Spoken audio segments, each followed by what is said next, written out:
Bonjour, Thomas Demotin, CIO de Filagile. Aujourd'hui, on va parler des mesures de sécurité qui doivent être mises en place dans le cadre de l'ISO 27001.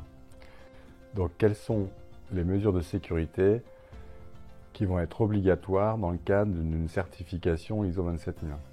Alors, il faut savoir, quand on parle de mesures de sécurité, on va parler de l'annexe A, c'est-à-dire des 114 mesures de sécurité qui demandent à être implémentées dans le cadre des certifications ISO 27001.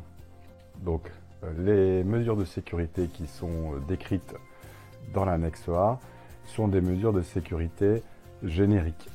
Donc, cela demande à l'entreprise déjà de prendre l'ensemble du référentiel de l'annexe A de l'ISO 27001 et en lisant ce référentiel, de voir déjà les mesures de sécurité qui sont mises en place par rapport aux objectifs et aux mesures de sécurité décrites dans le référentiel.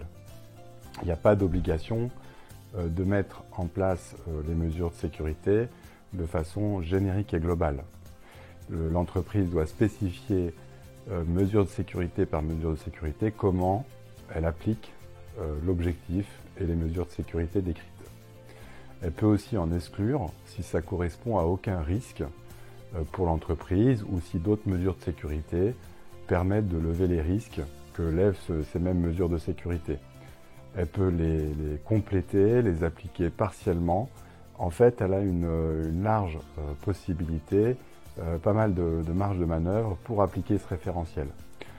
Donc, pour rappel, dans le référentiel et les mesures de sécurité, on a les ressources humaines, nous avons l'exploitation informatique, nous avons le développement informatique et toutes les mesures de sécurité qui peuvent toucher l'entreprise.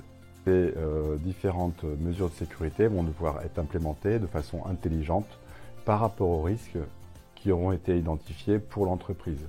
Donc c'est rangé par domaine, par objectif de sécurité. Et en fait, vous allez pouvoir donc implémenter ce référentiel en fonction des risques et des enjeux de sécurité de l'entreprise.